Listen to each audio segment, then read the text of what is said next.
Olá, bem-vindos ao Criarte. Hoje é dia de atualização no nosso canal e hoje vamos ficar com a análise da obra de François Boucher, um mestre do rococó francês, Senhora no seu quarto de dia. Bem-vindos!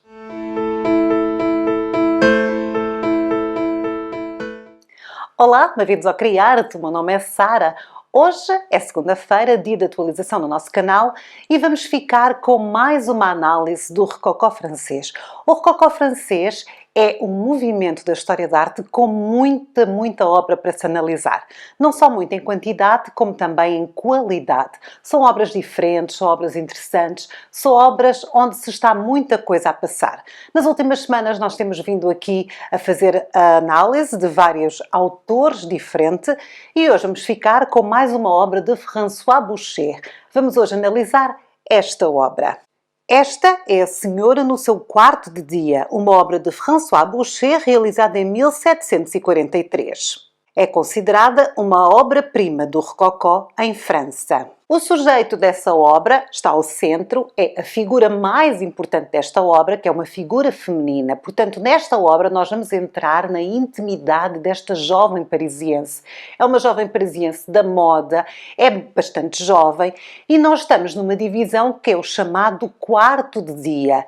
Era aquela divisão que foi inventada pelos arquitetos do rococó, que era um quarto onde as senhoras recebiam as visitas mais íntimas, onde recebiam o seu marido, e era também um quarto onde recebiam as amigas, e era uma parte privada da casa. Não, era um quarto, não o de dormir, mas um quarto de dia, para receber visitas. Portanto, esta obra é bastante íntima. Este quarto de dia, no rococó francês, era também conhecido como boudoir, portanto, o quarto de dia.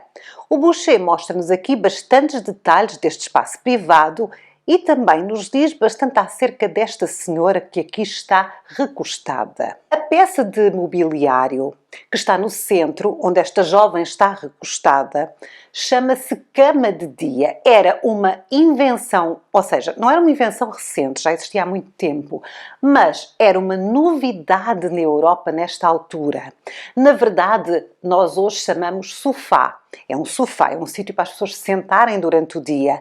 No entanto, na Europa, apesar das camas existirem desde o início dos tempos, um sítio assim para se sentar durante o dia, o sofá, não era muito comum. Portanto, isto é uma peça exótica, é uma peça rara nesta altura e é uma peça que está na moda. Chama-se cama de dia, ou pelo menos era assim que era chamada no século XVIII, e na verdade é uma combinação entre um sofá e uma cama. O sofá foi introduzido na Europa no século XVII e vinha da Turquia, era muito conhecido na corte turca, chamavam-lhe otomano e foi de lá que ele foi trazido. Nesta época do rococó, vocês já perceberam que as pessoas gostavam muito de novidades, nomeadamente as coisas que vinham, por exemplo, da China. Nós analisámos aqui uma obra que é uma mulher tomando o seu chá no seu bule de porcelana chinesa.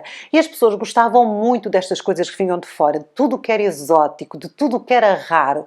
Portanto, a cama de dia, o bendito sofá, era só mais um desses artigos especiais para as senhoras da corte. A peça, na Europa, conhecida como cama de dia, passou depois a ser conhecida como sofá, como otomano, também era conhecido como divã ou divano. Todas estas denominações têm origem na língua árabe. O design desta peça foi inspirado nos otomanos usados na Turquia, mas está extremamente ligado à sensualidade feminina. Porquê? Porque os europeus imaginavam que quem usava estes sofás e quem se sentavam eram aquelas meninas lá no harém, portanto aquelas casas onde viviam todas as amantes do rei, portanto era assim uma coisa muito sensual e também muito do universo feminino e também muito privado, muito íntimo. Ao longo do século XVIII em Paris, tal como um pouco por toda a Europa, o sofá tornou-se um objeto muito apreciado, portanto um item da moda das casas mais ricas e mais aristocráticas, como é o caso desta jovem. Nesta obra temos o François Boucher, então a retratar uma senhora da moda, uma fashionista lá do seu tempo.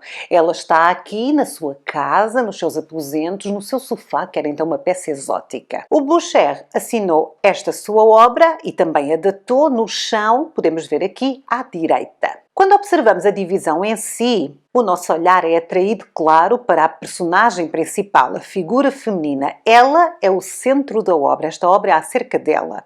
Ela é jovem, ela é linda e está elegantemente vestido. Ela é uma beleza do século XVIII. É também uma tradição do rococó francês a forma como ela está a posar. Ela está recostada e está a olhar para o espectador com um ar muito erótico. Portanto, é uma personagem que tem uma carga erótica. Ela está a seduzir, ela é sedutora. A forma como ela mostra um pouco da perna, que não era muito habitual, a forma como ela coloca a mão ali quase a mexer no cabelo e a forma como ela olha para fora do quadro, para nós, tudo isto é sedução. Tudo isto é uma conotação direta com o erotismo tão típico do rococó e que era, digamos que, a imagem de marca do François Boucher. Nós não nos podemos esquecer que ele pintou aquelas odaliscas que eram as amantes do rei, lindíssimas, rechonchudas, sem roupa. Aqui ele faz o mesmo, mas com roupa, numa outra pose, mas remete muito para a intimidade feminina e para a sedução feminina. À volta da jovem temos uma série de objetos que se destacam sob o fundo de papel de parede ou até tecido que está na parede. Portanto, este tecido ou este papel de parede cobre tudo com um padrão decorativo em amarelo. Isto torna toda a cena quente, são cores quentes e também a torna luxuosa, torna-a rica. É muito complexo. Tudo aqui é muito. É típico do rococó, não é verdade? Muita decoração. Vamos então olhar com mais detalhe para alguns elementos desta obra.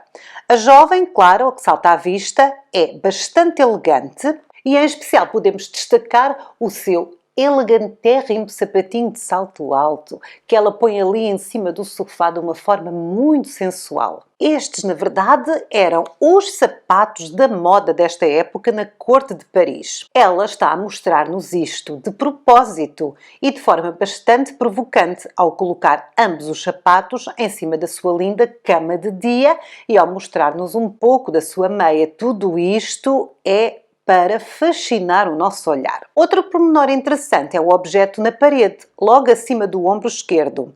À primeira vista parece um relógio, mas é de facto uma combinação entre um barómetro e um termómetro. Era assim um gadget, era o iPhone da sua época.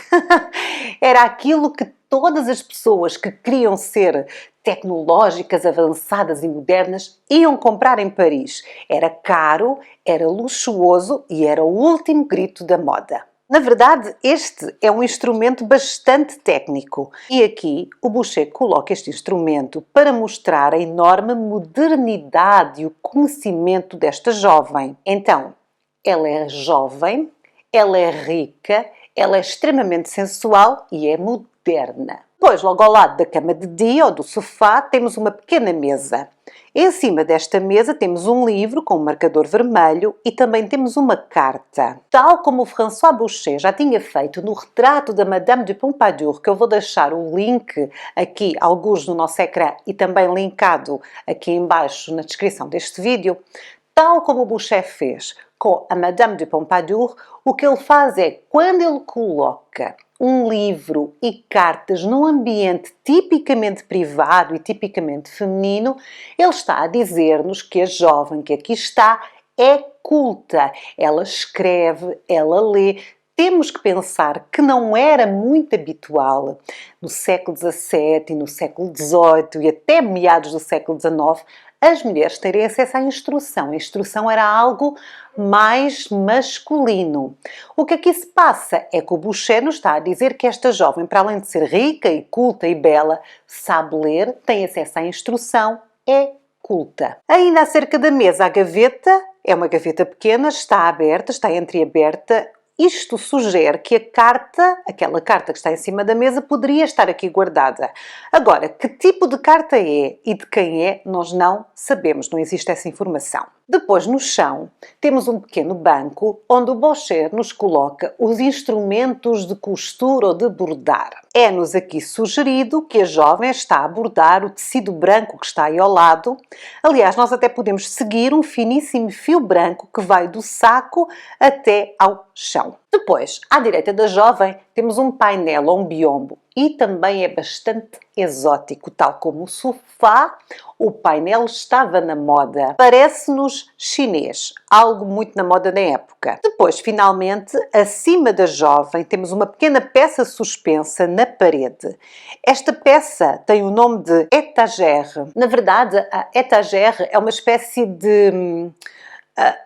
serve para colocar livros. É um pequeno móvel suspenso, prateleiras suspensas, que servem para colocar livros. No entanto, aqui a jovem não colocou os livros, ela aliás já tem o livro ali na outra mesa, portanto as referências já cá estão, mas ela usa o étagère para expor o quê? Mais peças exóticas, mais peças caras, mais peças da alta sociedade francesa. Na prateleira superior, ela colocou uma pequena figura chinesa. Estas eram figuras muito populares entre os ricos e entre os aristocratas, faziam coleção, vinham da China, as figuras, e chamam-se Margot.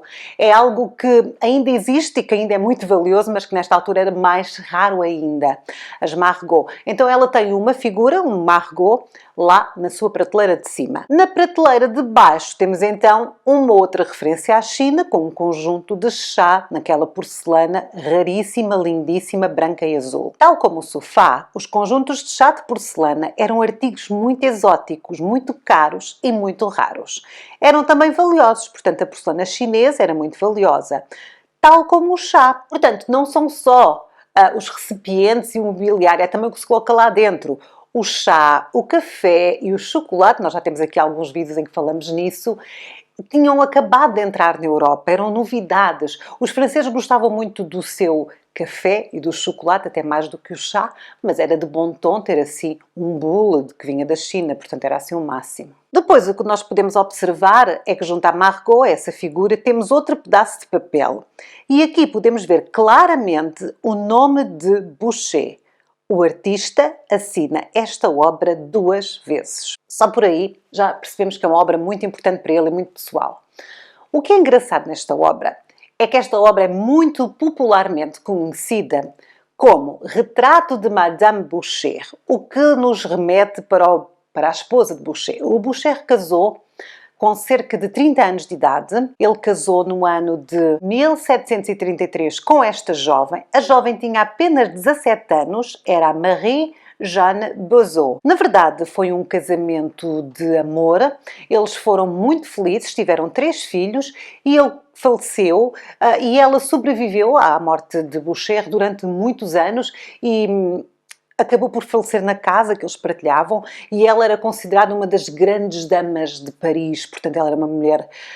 Também ela era artista, também ela pintava, era extremamente culta e muito bonita. Então, as pessoas ligam muito esta obra de Boucher a ela, dizem que é o retrato da Madame de Boucher. Não é, por uma razão muito simples. Quando nós olhamos para esta obra, percebemos imediatamente que ela não é um retrato, ela enquadra-se numa outra categoria. Os retratos não eram assim. Normalmente eram de frente, as pessoas estavam a olhar diretamente para nós, ou de perfil, não estavam assim numa pose. E também é um retrato extremamente íntimo para ser da sua própria esposa. O que aqui nós temos nesta obra é uma obra da vida cotidiana, é uma cena da vida cotidiana. É uma pintura de género, que era uma categoria que o Boucher gostava muito e que era muito bem vista pelas pessoas que compravam obras de Boucher. Portanto, não, esta não é a Madame Boucher, a mãe dos 3 filhos do artista. Esta é, na verdade, uma pintura de género e não um retrato. É possível que a Madame de Boucher tenha posado para esta obra, uma vez que na Academia apenas existiam modelos masculinos, portanto é provável que ela posasse para o seu marido. Era muito difícil para os pintores encontrarem uma modelo, normalmente usavam as namoradas, as filhas e as esposas como modelos para as suas pinturas. Portanto, é provável que ela tenha posado, mas esta não é a intenção desta obra. Esta obra não é um retrato. O que esta obra é uma pintura de género, sim, mas com uma grande carga erótica. Apesar de ser mais discreta que estas obras que estamos a ver do Boucher, das suas odaliscas, no entanto, continua cheia de intenções eróticas. Temos o sofá, temos o bule de chá, temos o biombo, tudo raro, tudo ligado ao universo feminino, e depois temos a sensualidade da jovem na sua pose, no seu olhar para fora da obra, na intimidade. Portanto, nós estamos a ser convidados para uma cena íntima, num quarto íntimo, num momento muito privado desta jovem. Na verdade, eu acho esta obra belíssima. Nós percebemos perfeitamente que o Boucher, porque é que as pessoas gostavam tanto de Boucher na sua época, porque ele é um pintor que, a nível de técnica, é virtuosíssimo, portanto, basta olhar para a luz, para a pele desta jovem, basta olhar para toda a sombra projetada atrás dela, para todos os detalhes, e também era uma pessoa divertida de se analisar as obras dele, porque está sempre assim, qualquer coisa por trás, qualquer coisa a passar-se. Aliás, essa é uma imagem de marca do período do Rococó francês, que nós temos estado a estudar aqui no Criarte. Não se esqueçam de deixar aqui um comentário se vocês conheciam esta obra, se gostaram desta obra, se querem mais análises de obras, podem deixar sugestões. Eu tenho feito muitas análises da pintura do Rococó francês, mas aceito sugestões, portanto, se houver assim algumas coisas que vocês quisessem muito ver, deixem aí nos comentários. Eu posso vos dizer que nós tivemos uma enquete no Criarte e que o vencedor foi o Chardin, portanto nós vamos ter vídeo acerca da vida do Chardin, não é do Boucher, é do Chardin, mas também é muito interessante. E vamos ter mais análises de obras. Eu queria analisar também mais algumas coisas do Fragonard. Enfim, antes de sairmos de França, porque o Rococó francês é muito rico e muito diverso. Portanto, se tiverem vós alguma sugestão, eu terei todo o prazer em revisitar a minha lista de obras que eu estava a pensar analisar, ok? Não se esqueçam também de fazer gosto, deixar um comentário simpático. O YouTube não está a divulgar os vídeos do Criarte, não sei porquê, se calhar o assunto não é interessante. Eu acho interessante, mas não sei. Portanto, ajuda bastante se fizerem um gosto e se deixarem um comentário. Um adeus, um beijinho, um ponto final, tudo ajuda, ok? Também sabem que se podem tornar membros do Clube Criarte, basta clicar no botão que está por baixo de todos os nossos vídeos. O botão diz subscrever, o outro diz aderir, basta clicar no aderir, vão ter acesso a um vídeo onde eu explico os vários patamares do Clube Criarte. E pronto, por hoje é tudo. Nós voltamos na próxima semana com mais atualizações do Rococó. Até lá, fiquem bem, cuidem-se. Eu sou a Sara. Tchau!